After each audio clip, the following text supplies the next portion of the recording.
Amarkantak.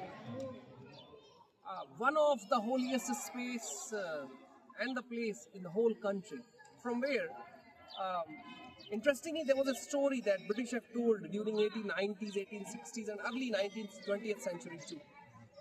British forces had come here looking after many things, and once they had come here and they had written, interestingly, that I have mentioned in my book that what was said by various scholars of British tradition, that once they reached here, and very few families, I think 4 or 5 families were looking after the whole place, and they were quite shocked that this is Mother Narmada, and they had written on their in their journals that this is small stream, that would that decide the future and the Sanatan Dharma of this nation? Is this the small stream that carries,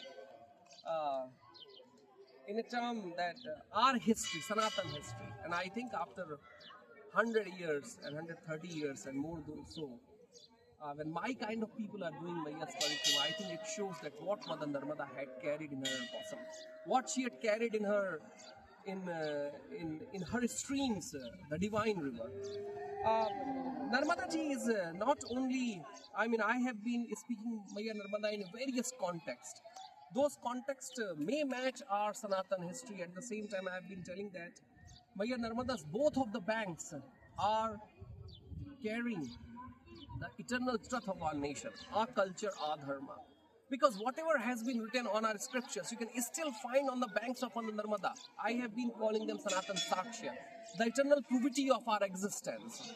Because there is no other place in the country where what was written in the Shastras, and not only one Shastras, as many as Shastras you can dive into, you'll find Mother Narmada, and every Shastra speaks about the holiness and the tirthas on her banks.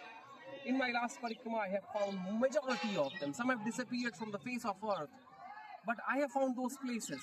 So I think Mother Narmada carries the Sanatan Sakshya on her banks.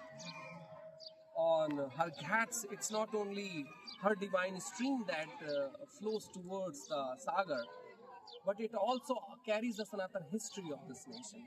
Mother Narmada has been one of the stream, divine river of this country, where tapasya, the austerity, has been very important.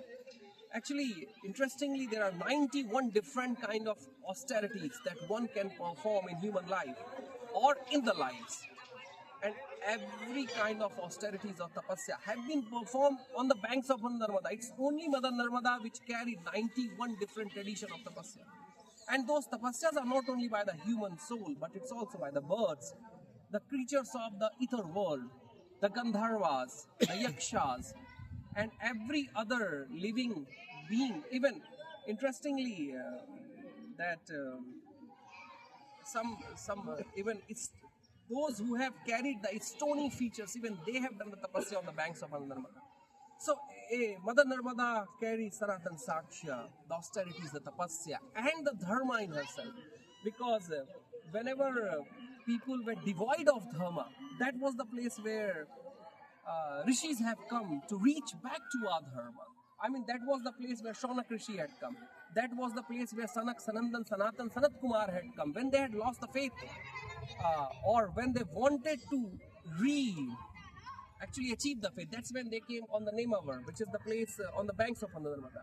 Anyway, I don't want to go on the stories, otherwise it will take days and days. But today, from the very holy place on the banks of Mother Narmada, which had carried the Sanatan Sakshya for 21 kalpas of this nation and will carry for endless millennia of our earth. So from this holy place, from Amarkantak, from Jaleshwar Teeth, today is Narmade Ghat.